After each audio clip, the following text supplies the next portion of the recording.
Sans amour, tu ne pourras pas prier. C'est pourquoi je vous ai dit, parmi les hommes pour qui nous devons prier, je prie, ce sont certaines catégories, hein, c'est pas toutes les catégories. Je dis que Dieu veut que nous puissions prier pour les rois. Amen. Dieu veut que nous puissions prier pour le roi. Dieu veut que nous puissions prier pour toute personne qui est élevée en dignité. C'est la volonté de Dieu.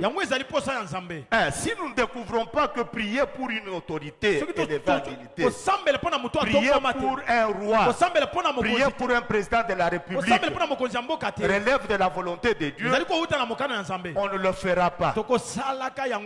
Amen. Amen. Je vous dis, prier pour les autorités, c'est la volonté de Dieu. Et quand nous disons comme ça, il y a quelqu'un qui est en train de dire, on va prier pour même ceux qui ne respectent pas, qui ne craignent pas Dieu. J'ai dit oui. Oui. Oui. Oui. Parce que c'est lui qui élève en dignité, connaît les hommes plus que toi. Il connaît nos cœurs plus que nous-mêmes.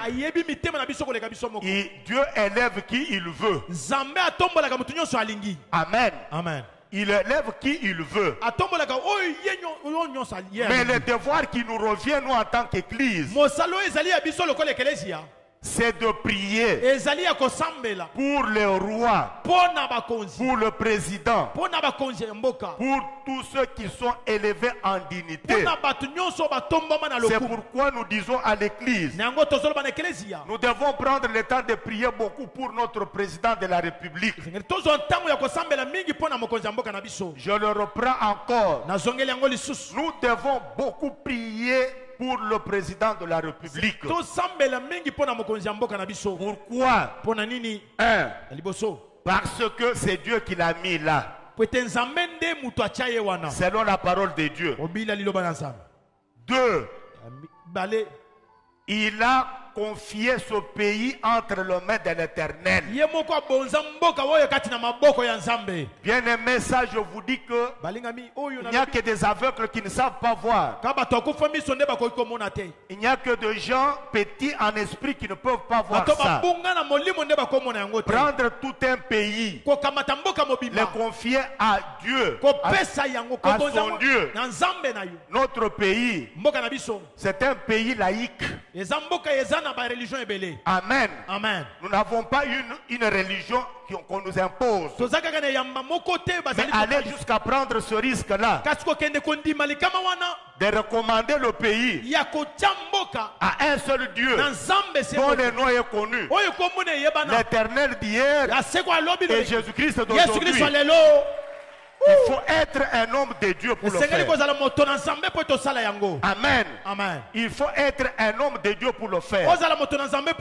Parce que dans ce pays, c'était plein de gens de sciences occultes. Et depuis que cet acte a été posé, il y a des troubles dans le camp de ces gens-là. Ils ne sont plus tranquilles. Ils font tout pour les détruire. Mais qui détruira celui que Dieu n'a jamais détruit? Qui terrassera celui que Dieu n'a pas terrassé? Qui déclassera celui que Dieu n'a pas encore déclassé? Qui bougera celui sur qui Dieu repose son espoir? Amen. Amen. Il y a des troubles dans le camp de ce genre-là. Il faut être spirituel pour comprendre ce qui se passe. Les attaques de part et d'autre, c'est parce que il a élevé celui qui doit être élevé. Et la Bible dit, quand vous aurez élevé le Fils de l'homme, vous connaîtrez ce qu'il est. C'est pourquoi je suis en train de dire, tous les ennemis de la RDC, ils connaîtront qu'en RDC, nous avons un Dieu. Nous avons un Dieu. À un moment donné, on peut avoir l'impression qu'il n'y a rien. Je vous dis que là où il n'y a rien, il y a déjà quelque chose. Et vous ne savez pas voir. Et quand la chose arrive, quand la chose arrive, tout le monde sera dans l'étonnement. Dieu est avec nous. Je vous dis, Dieu est avec la RDC. Dieu est avec la RDC. Il n'y a que l'église chrétienne qui ne comprend pas ça. Dieu merci parce que je me rends compte que ces derniers temps, les gens commencent à comprendre. Avec un président comme nous l'avons là, tout celui qui s'est dit chrétien devait le soutenir, devait être derrière lui. Parce qu'on n'avait jamais connu un président qui confesse publiquement la foi. On n'avait jamais connu. Mais aujourd'hui, c'est lui qui vient, qui confesse publiquement le nom de Jésus. On commence à tirer de flèches dans sa direction. Je vous dis qu'aucune flèche tirée dans sa direction ne l'atteindra. Au nom de Jésus-Christ. Au nom de qui? Jésus-Christ. Au nom de qui? Jésus-Christ. Aucune flèche n'arrivera là où il est.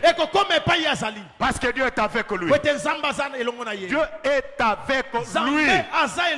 Je dis bien, Dieu est avec lui. Dieu est avec lui. Laissez-moi vous dire une chose.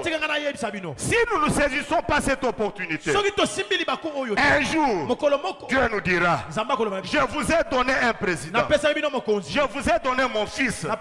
Vous n'aviez pas compris. Dieu, il agit dans le temps. Dieu, il crée des circonstances pour agir. Alors il faut avoir le discernement pour comprendre ce que Dieu fait. Si nous ne saisissons pas l'opportunité, il nous posera la question aux Congolais: qu'avez-vous fait de celui que je vous avais donné pour la délivrance de la RDC? Vous l'avez traité d'un fils de celui-ci et de celui-là. Vous l'avez traité de ceci et de là. Vous lui avez collé tous les noms. Ressaisissons-nous. Prions pour le président de la République. Amen. Amen. Amen. Amen. Amen. Amen. Je dis bien, jouons le rôle qui avait été joué par Aaron. Moïse est allé. Il avait le main levée. Il priait. Mais en tant qu'homme, à un moment donné, et qui demeure, le rocher qui nous accompagne, c'est Jésus-Christ de Nazareth. Et si nous sommes assis sur Jésus, personne ne nous bougera. Soutenons-le. Soutenons-le. Soutenons-le. Soutenons-le de deux mains pour que la victoire soit dans notre camp. Ne nous laissez pas distraire par les discours profanes des politiciens, des gens qui sont dans des loges, des gens qui sont dans des sciences occultes et qui font passer des messages. Amen. Amen. Amen. Amen. Et ces messages sont de foi repris par les enfants de Dieu. Je viens vous le dire. Prions pour le président de la République. Prions pour lui. Que l'église chrétienne ne soit pas distraite. Que l'église ne soit pas distraite. Je vous dis, le président qui est là, c'est un homme. Il a ses points forts et ses points faibles. C'est pourquoi il faut que Aaron et Hur soient là. Amen. Amen. Pour les soutenir. Commençons à prier beaucoup pour que le jour où Tshisekedi partira, que Dieu nous suscite encore un chrétien, qu'on ne retombe pas dans les choses anciennes. Parce que quand il ira, si nous ne prenons pas le temps de nous préparer maintenant et surtout de penser à l'avenir, et je vous dis que c'est le message que Dieu m'a donné. Quand je rencontre les hommes de Dieu, je leur dis, ne soyez pas dans la distraction, celui qui est là passera. Mais pensons en après lui. Quand il sera parti, qui prendra le trône dans la RDC? Si l'église ne se réveille pas aujourd'hui, quand cet homme va partir, nous risquons encore de retourner dans des situations difficiles. Parce que les gens qui sont dans des loges, dans leurs laboratoires, ils sont en train de travailler. Ils sont en train de travailler. C'est pourquoi notre prière est d'un grand soutien pour le président. Non seulement pour lui, pour le Premier ministre, pour les ministres, pour tout celui qui est élevé en dignité. Je vous dis, tous ces gens-là ne craignent pas Dieu.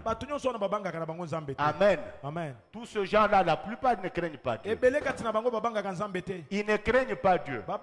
Et si nous ne prions pas, c'est pratiquement difficile pour qu'ils changent. Mais si nous prions, Dieu va les changer. C'est pour cette raison, la Bible dit ceci.